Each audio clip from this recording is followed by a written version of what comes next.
We will publish the biography of the candidate for President of the United States of America, Ron DeSantis. Part 3.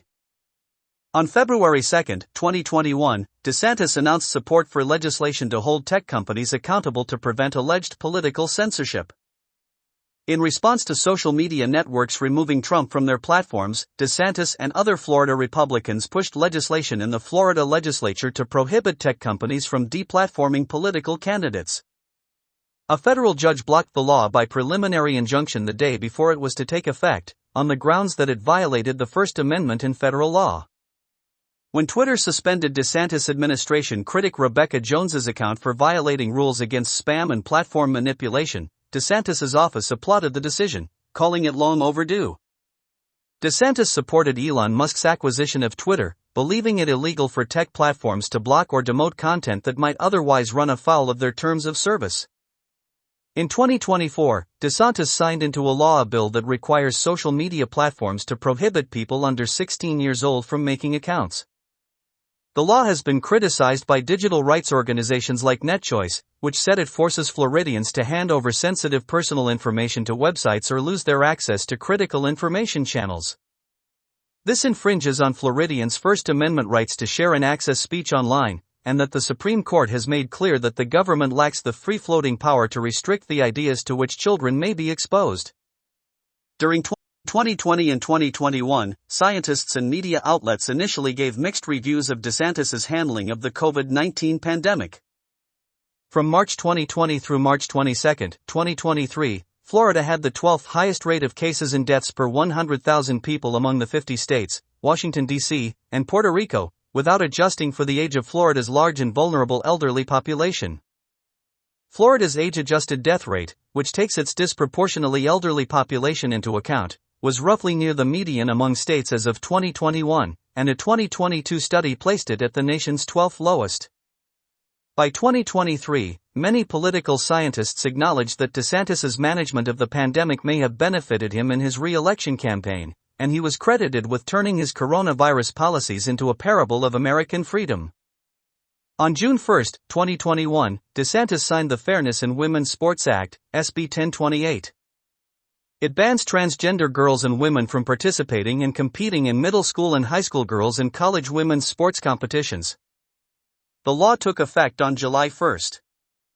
In February 2022, DeSantis voiced support for the Florida Parental Rights in Education Act, HB 1557, commonly known as the Don't Say Gay law, which prohibits discussion of sexual orientation or gender identity in school classrooms from kindergarten to grade 3.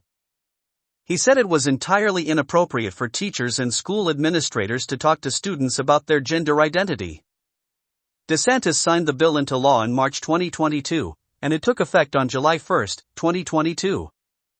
This statute also includes a provision requiring school district personnel to encourage a student to discuss issues relating to his or her well-being with his or her parent or to facilitate discussion of the issue with the parent, and does not limit such issues to sexual orientation or gender identity. As of March 2023, DeSantis was considering further similar legislation for all grades. On April 19, the State Board of Education extended the Act's restrictions on classroom instruction to grades 4 to 12, unless the instruction is required by existing state standards or is part of an elective course on reproductive health.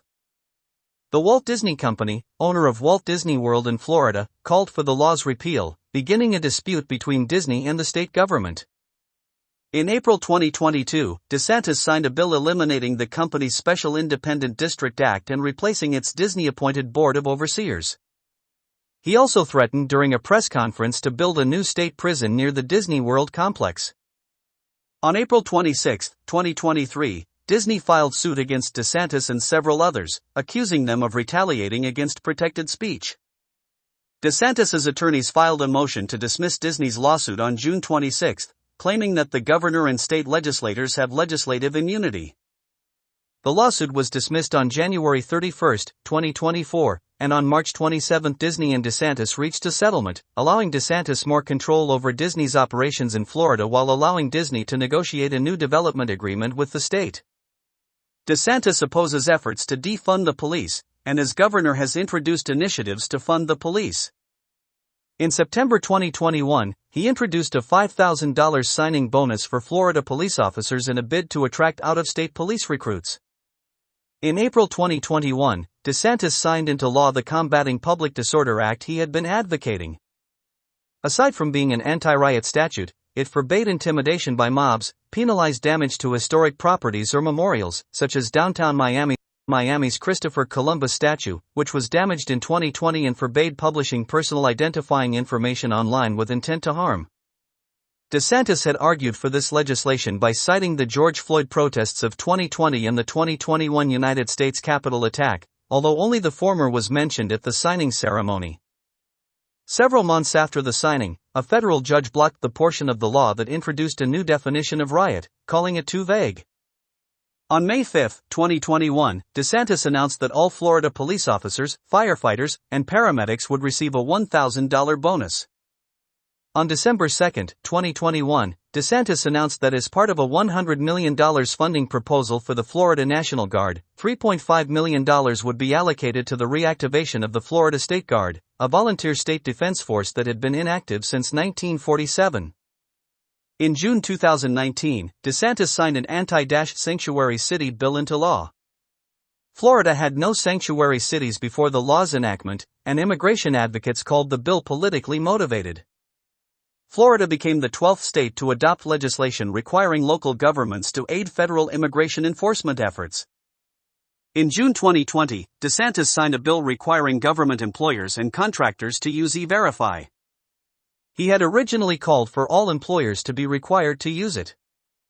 A few years later, he signed into law an expansion of E-Verify and other immigration laws. In 2021, DeSantis halted cooperation with the Biden administration's program to relocate and resettle migrants in Florida in the wake of a surge in illegal immigration. DeSantis's administration also allocated $12 million for relocating migrants to other states.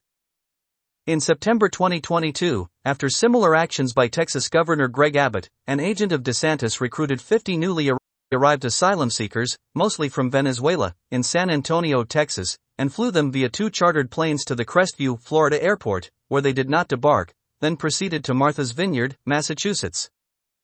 The migrants filed a class action suit against DeSantis, calling his treatment of them extreme and outrageous, and utterly intolerable in a civilized community. In May 2023, DeSantis announced plans to send over 1,000 personnel to Texas, including National Guard troops, to help Texas stem the influx of illegal immigration across the southern border. DeSantis was widely praised for the state's response to Hurricane Ian, the deadliest hurricane to hit Florida in over 85 years. In September 2022, DeSantis declared a state of emergency for all of Florida as Ian approached and asked for federal aid ahead of time. On October 5, after Ian deserted Florida, President Biden arrived in Florida and met with DeSantis and Senators Marco Rubio and Rick Scott.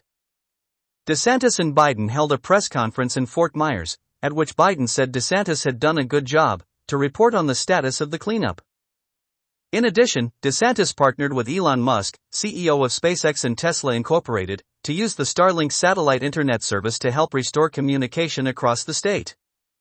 DeSantis supported programs dedicated to environmental conservation and protection from flooding in Florida.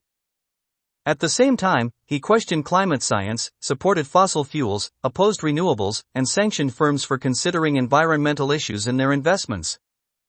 The Inflation Reduction Act and the Infrastructure Investment and Jobs Act gave Florida $3.75 million for urban forests and nature, $209,000 for fighting pollution, and $78.7 million to protect the state from climate change impacts. DeSantis refused to accept $346 million from the Inflation Reduction Act for rebates to homeowners who want to retrofit their houses, make it more energy efficient, $3 million to fight pollution, and a program to help low-income people buy solar panels, as well as $24 million from the Infrastructure Investment and Jobs Act for improving sewage systems in rural areas. The rebates were requested by Florida Energy Office and the legislature, but DeSantis vetoed them. All other governors, including Republicans, accepted the money. The money could go to local cities and authorities, and 3 Florida cities received some funds. Rhode Island and Kentucky requested to take Florida's money for themselves. The program should help people lower their energy bills and weatherize their houses while creating jobs. Half the money should go to low-income households. Making a house more energy efficient can cut utility bills by 25% for an average family.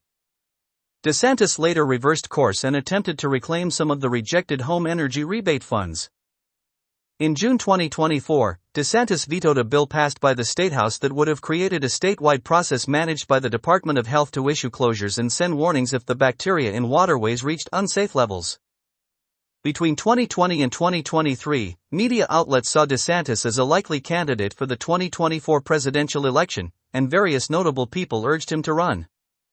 In September 2021, he called 2024 speculation purely manufactured. In April 2023, he said, "I am not a candidate, so we'll see if and when that changes." At that time, Trump was leading DeSantis in polls for the Republican nomination, but DeSantis was performing better than Trump in battleground polling of the general election. In a straw poll conducted at the 2022 Conservative Political Action Conference for the 2024 Republican presidential nomination, DeSantis came in second with 28% of the vote, behind Trump's 59%.